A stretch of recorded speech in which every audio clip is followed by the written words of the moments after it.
संस्कृत भाषायाः महत्वम्। इस पाठ के अंतिम पैराग्राफ का अर्थ देखिए। संस्कृत साहित्यस्य आदि कविः वाल्मीकिः, महर्षि व्यासः, कविकुलगुरु कालिदासः, अन्ये च भास, भारवी, भवभूत्यादयो महाकवयः स्वकीयैः ग्रन्थरत्नैः अद्यापि पाठकानां हृदि विराजन्ते।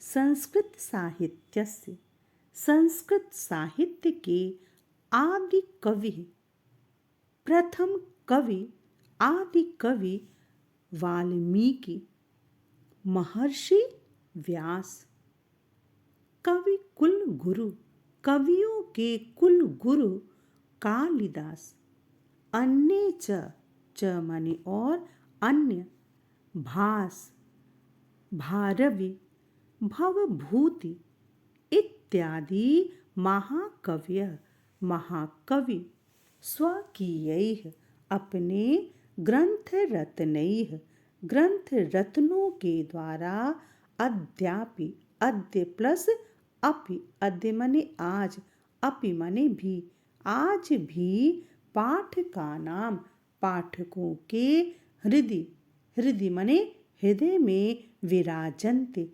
विराजमान है।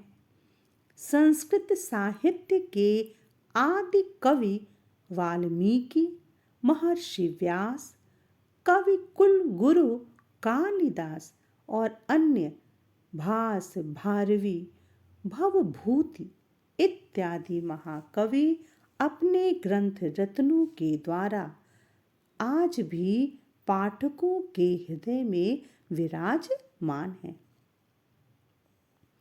इयं भाषा, यह भाषा अस्माभिः, अस्माभिः माने हम लोगों के द्वारा, मातृ समम, मातृ माने माता के, समम माने समान, सम्माननीया, वंदनीया च, सम्माननीया और वंदनीया है, सम्मान के योग्य है और वंदन के योग्य है। यतो क्योंकि भारत मातु, भारत माता की, स्वातंत्र्यम स्वतंत्रता, गौरवम गौरव, अखंडत्वम और अखंडता, सांस्कृतिकम एकत्वंच और सांस्कृतिक एकता, संस्कृतेनैव सुरक्षितुं शक्यते, संस्कृत से ही सुरक्षित रखी जा सकती है, संस्कृत से ही सुरक्षित हो सकती।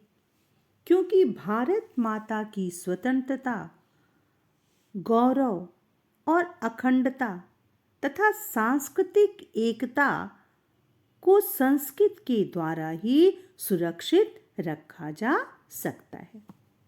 इयम यह संस्कृत भाषा, यह संस्कृत भाषा सर्वासु भाषासु, सभी भाषाओं में प्राचीनतमा श्रेष्ठा च अस्ति।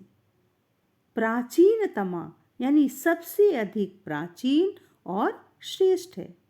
यह संस्कृत भाषा सभी भाषाओं में अत्यंत प्राचीन और श्रेष्ठ है।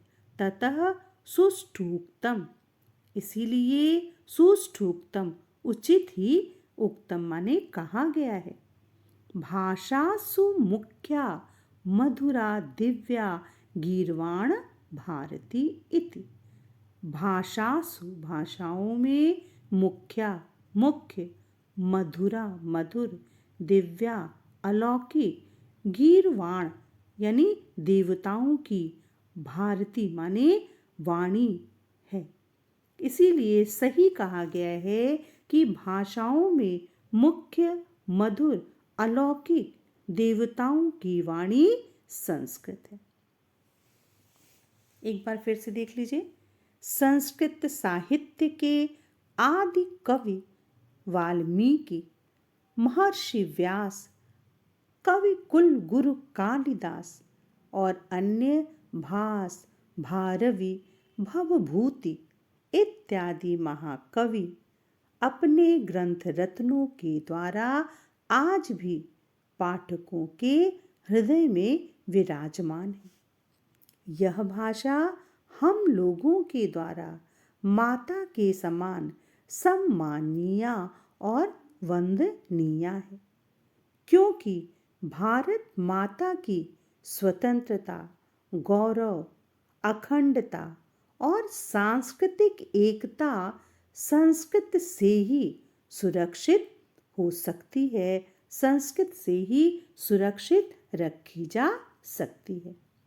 यह भाषा सभी भाषाओं में अत्यंत प्राचीन और श्रेष्ठ है। इसीलिए उचित ही कहा गया है, सही कहा गया है कि भाषाओं में मुख्य, मधुर, अलौकिक देववाणी संस्कृत है।